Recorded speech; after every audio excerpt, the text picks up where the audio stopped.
서울에 사는 어느 50대 주부의 고백입니다. 요즘 속에서 불이 활활 타며 무언가가 치밀어 올라요. 견딜 수 없을 만큼 가슴이 답답해요. 화가 나는 것을 참으려고 하면 목에 덩어리가 꽉꽉 막히고 요즘에는 사는 재미가 없고 울고만 싶어요. 그녀가 여기에 이런 말을 덧붙였습니다. 주위 사람들에게 증상을 말하니 다들 화병이라고 하더군요. 저 역시 속이 썩어 생기는 병인 것 같아요. 자, 울화병이라고도 불리는 이 화병은 정신질환의 그 진단 교범 역할을 하는 미국 정신의학회 정신장애 진단 통계 편람의 화병이라고 한글 발음 그대로 수록된 전문 용어입니다. 한국어 유래의 국제 표준어가 된 사례입니다.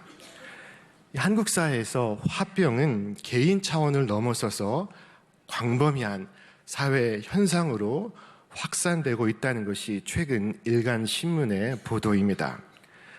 최근 한 취업 포털이 직장인들을 대상으로 직장 생활하면서 화병을 걸린 적이 있습니까? 라고 물었습니다. 그랬더니 응답자의 90% 이상이 화병을 앓았다고 답했습니다. 이 화병을 앓은 성경의 대표적 인물은 다윗입니다. 오늘 함께 읽은 시편의 말씀 속 다윗의 기도에는 그의 화병의 징후가 담겨 있습니다. 시인은 그 첫 두 절에서 네 번이나 어느 때까지니까 라는 동일한 어절을 반복하며 6번 질문을 쏟아내고 있습니다. 13편 1절과 2절 여호와여 어느 때까지니까 나를 영원히 잊으시나이까 주의 얼굴을 나에서 어느 때까지 숨기시겠나이까 나의 영혼이 번민하고 종일토록 마음에 근심하기를 어느 때까지 하오며 내 원수가 나를 치며 자랑하기를 어느 때까지 하리이까. 다윗의 생애 속 어느 특정한 사건이 이 시편의 배경이 되고 있습니다. 그것이 무엇인지 우리는 알 수가 없습니다. 그러나 그의 마음이 몹시 무겁고 낙심되고 절망해 있습니다. 다윗은 이스라엘의 왕이었지만 그의 일생은 평탄치 않았습니다.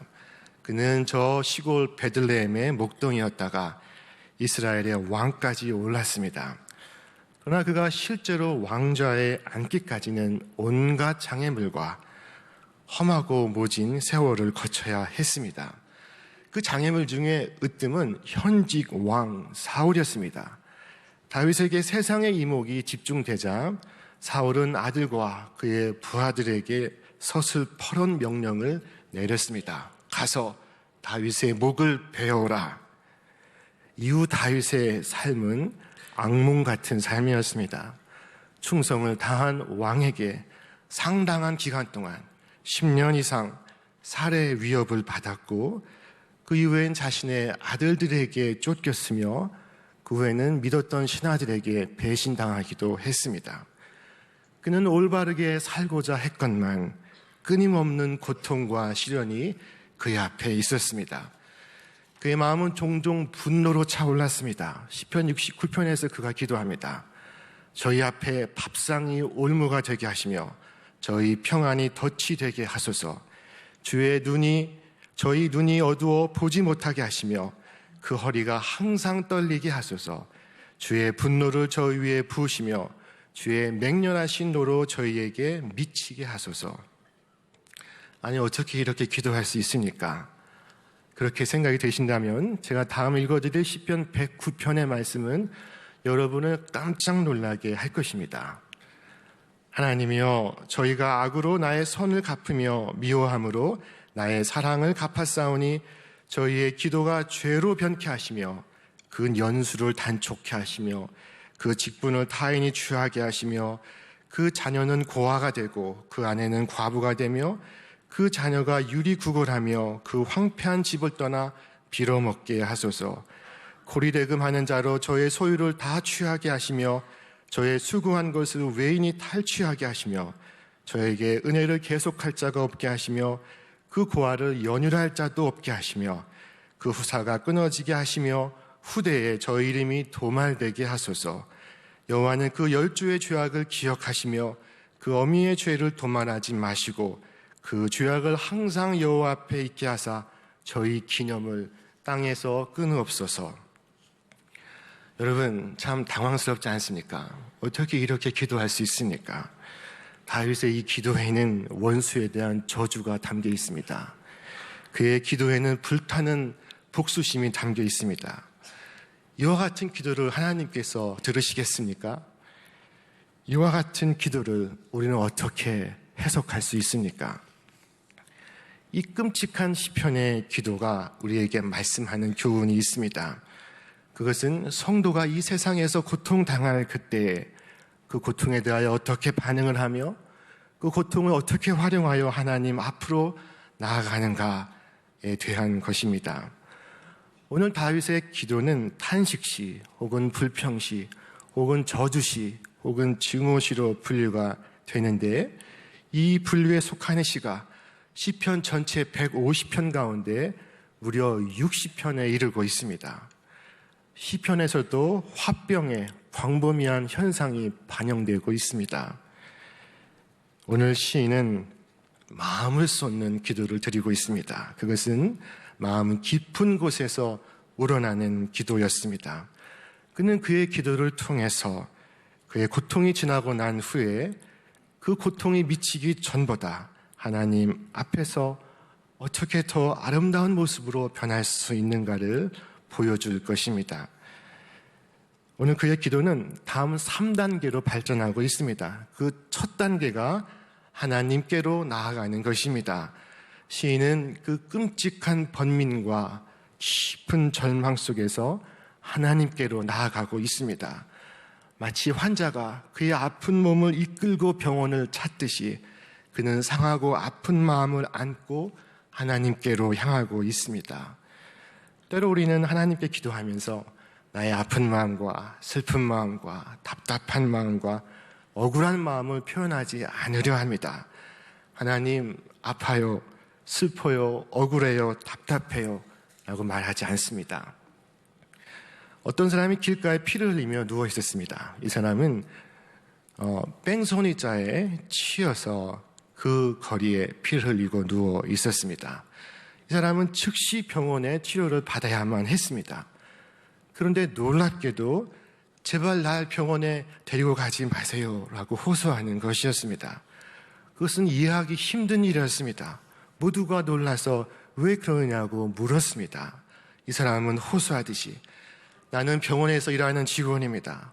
그들에게 나의 이런 모습을 보이기가 너무 창피합니다. 저는 지금까지 피 흘리며 이렇게 지저분한 모습을 한 번도 병원 사람들에게 보인 적이 없습니다. 전 지금 엉망진창이 돼서 갈 수가 없습니다. 아니 여보세요. 병원은 당신 같은 사람들 위해 있는 곳입니다. 구급차를 부르겠습니다. 안 돼요. 제발 부르지 마세요. 접수하는 직원이 화를 낼 겁니다. 아니 왜 화를 냅니까? 그 사람은 아주 깐깐한 사람이라 누구든 입원 수속 서류를 작성할 때 모든 사항을 다 기록하지 못하면 항상 화를 냅니다. 난 누가 날 쳤는지 보지도 못했고 차의 종류나 차의 번호도 모릅니다. 아니 그것이 무슨 문제가 됩니까? 안 돼요. 병원은 저와 같은 상태에 있는 사람을 받지 않습니다. 저를 그냥 저 모퉁이에 데려다 주시면 좋겠습니다. 어떻게 되겠죠? 다친 것은 제 잘못입니다. 그러자 정말 사람들이 그를 홀로 내버려 둔 채 가버렸습니다. 이 사람은 모퉁이로 기어가려고 안간 힘을 쓰고 있습니다. 여러분 참으로 놀랍고 우스꽝스러운 이야기 아닙니까? 그런데 사실은 이 같은 놀랍고 우스꽝스러운 이야기가 실제로 우리에게 자주 일어나고 있습니다. 사람들은 전능하신 하나님 앞에 나오지만 자신의 아픈 상처를 하나님께 내어 보이지 않습니다. 자신의 아픔을 숨기고 감정을 누르고 슬픔을 감춘 채 조용히 교회에 왔다가 조용히 집으로 갑니다. 하나님은 우리의 상한 마음을 받으시고 들으시는 분이시지만 우리는 그런 상태를 하나님께 드러낼 수 없다고 생각합니다. 그리고 아픈 상처를 부둥켜 안고 내가 아는 익숙한 모퉁이로 기어갑니다. 분노와 두려움과 좌절과 질투와 절망과 수치의 마음을 숨기고 있습니다. 마치 사춘기 아이가 출입 금지라고 쓴 빨간 표지판에 자기 방문 앞에 걸어두고 안에서 문을 잠그고 있는 것과 같습니다. 그러면 웬만한 부모도 방 안에 들어갈 수 없습니다. 아이의 의지가 강하기 때문입니다. 그저 문 밖에서 그의 이름만 부를 뿐입니다. 문을 놓고 할 수는 있지만 그 아이가 그 문을 열어주지 않으면 아이의 마음에 결코 들어갈 수 없습니다. 문 밖에 서서 다만 기다릴 뿐입니다. 하나님께서도 이와 비슷한 상황이십니다.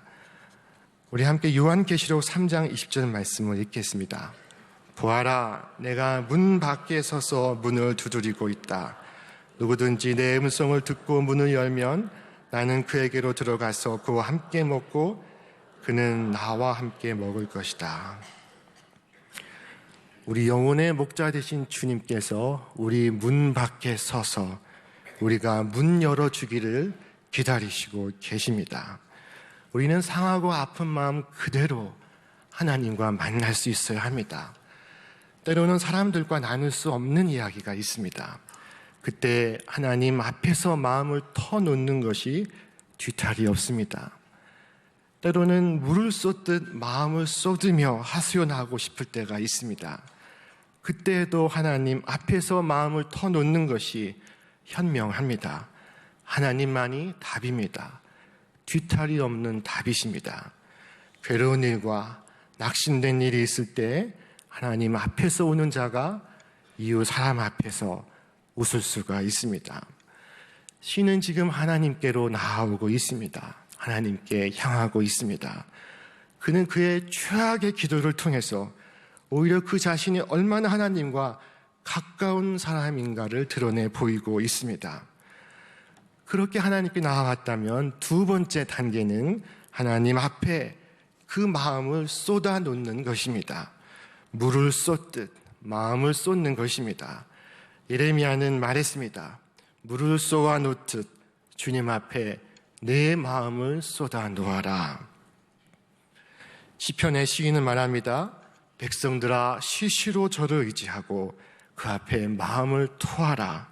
하나님은 우리의 피난처시로다. 제가 미국에서 만나오는 유학생이 있습니다. 지금은 모 대학의 교수로 있습니다. 본래 영어를 잘하고 똑똑한 친구입니다.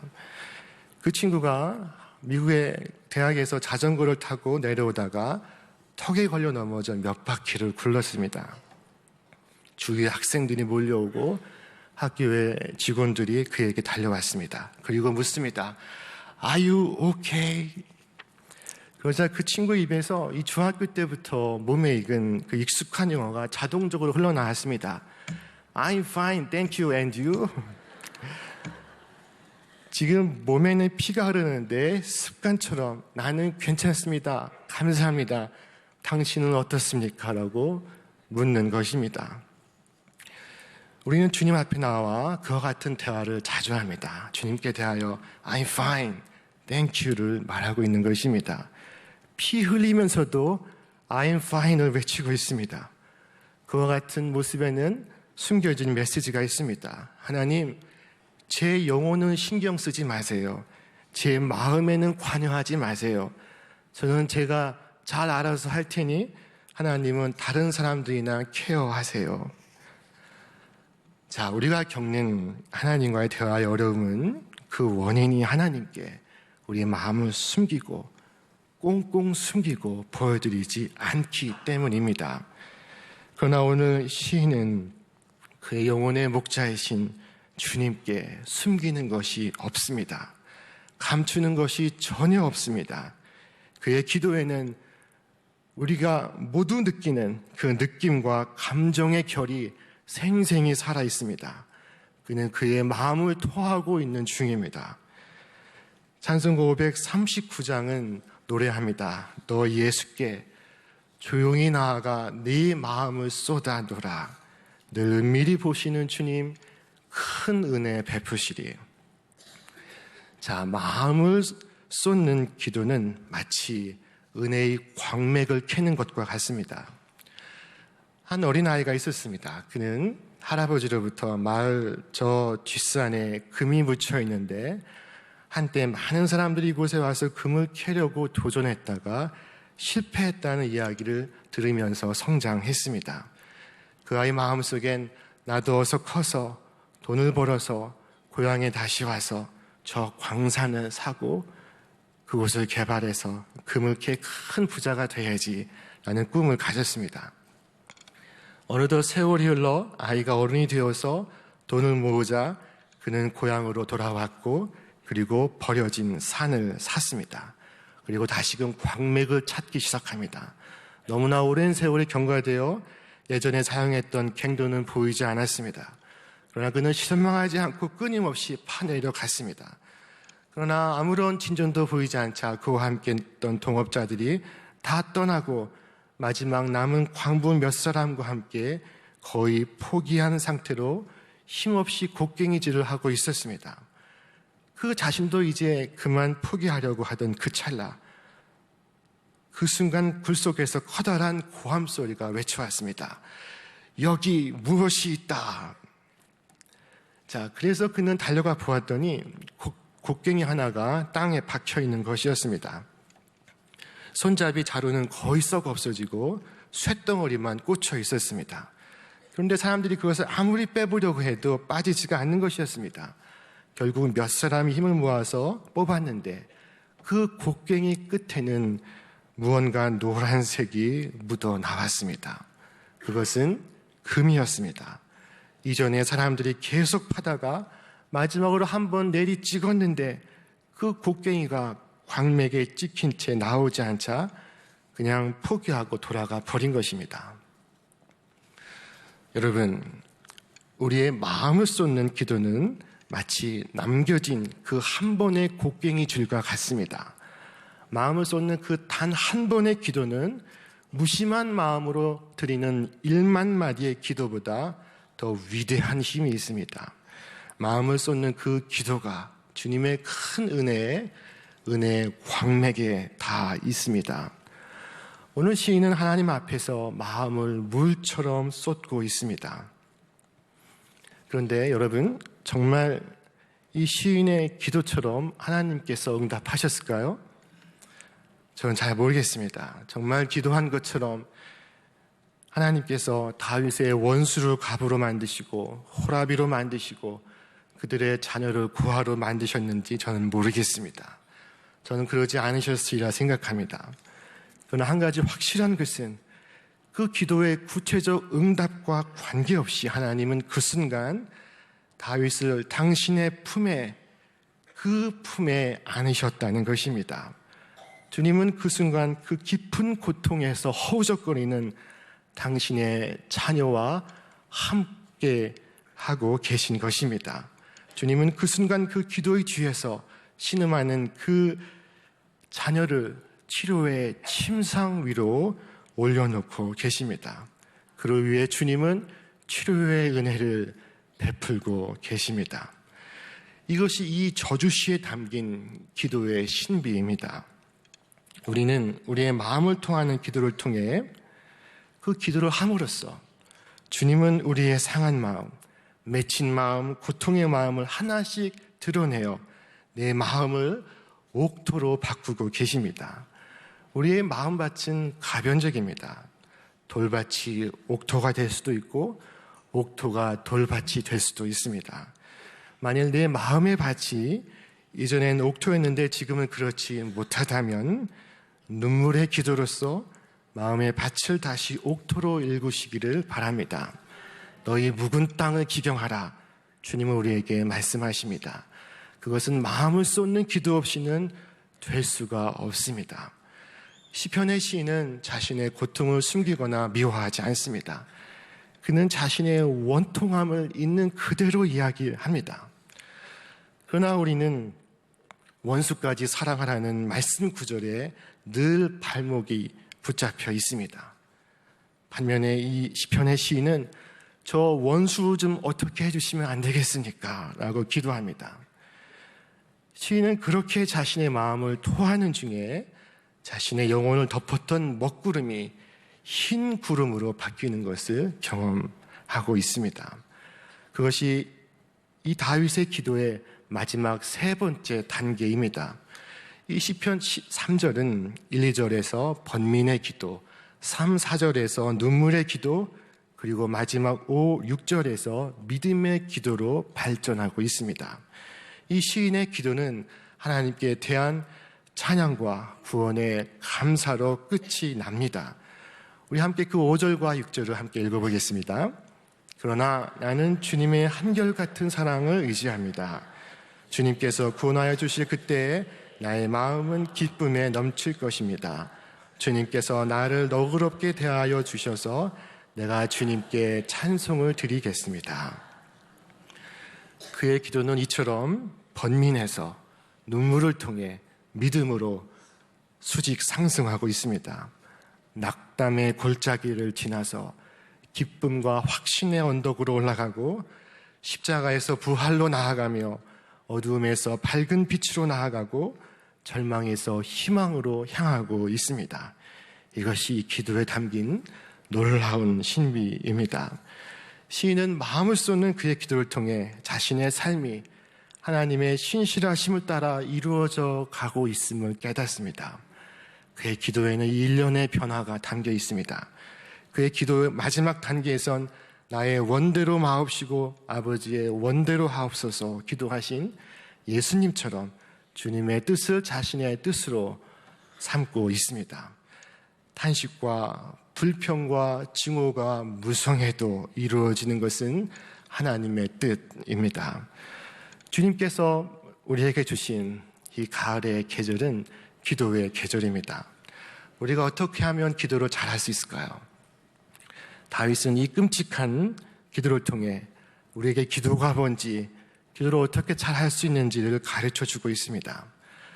그것은 우리의 아프고 상한 마음을 안고 십자가의 주님 앞으로 그대로 나아가는 것입니다. 그리고 분노와 좌절과 절망과 두려움과 슬픔과 질투와 수치, 그리고 축복을 갈구하는 그 마음을 주님 앞에 물처럼 쏟는 것입니다. 당신의 자녀가 세상에서 큰 고통을 당할 그때 주님은 그 고통을 사용하셔서 당신의 언약 안으로 부르시고 주님의 자비와 긍휼을 경험하게 하십니다. 그 모든 것은 마음을 토하는 기도 없이는 이루어질 수가 없습니다. 여러분은 몸이 아프실 때 병원 어디까지 가보셨습니까? 마음이 아프실 때 여러분은 기도를 어디까지 해보셨습니까?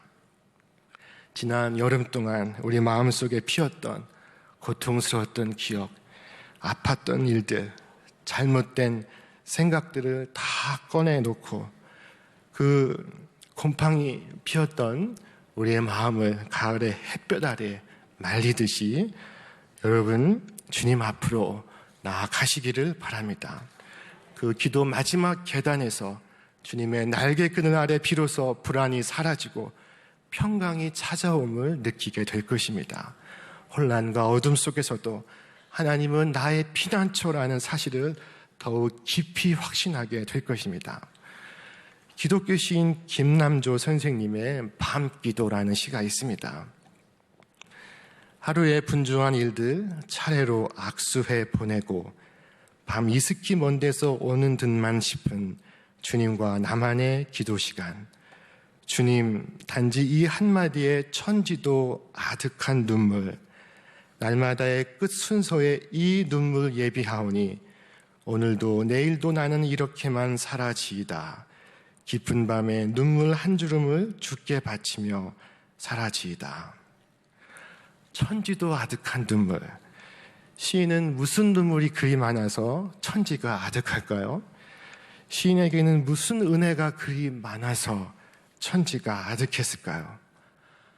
여러분, 이 조용한 시각, 시인처럼 마음을 쏟는 기도를 통해서 이 가을 오직 하나님이 주시는 놀라운 은혜와 은총의 삶을 살아가시는 우리 신촌의 모든 믿음의 가족들 되시길 주님의 이름으로 축원합니다.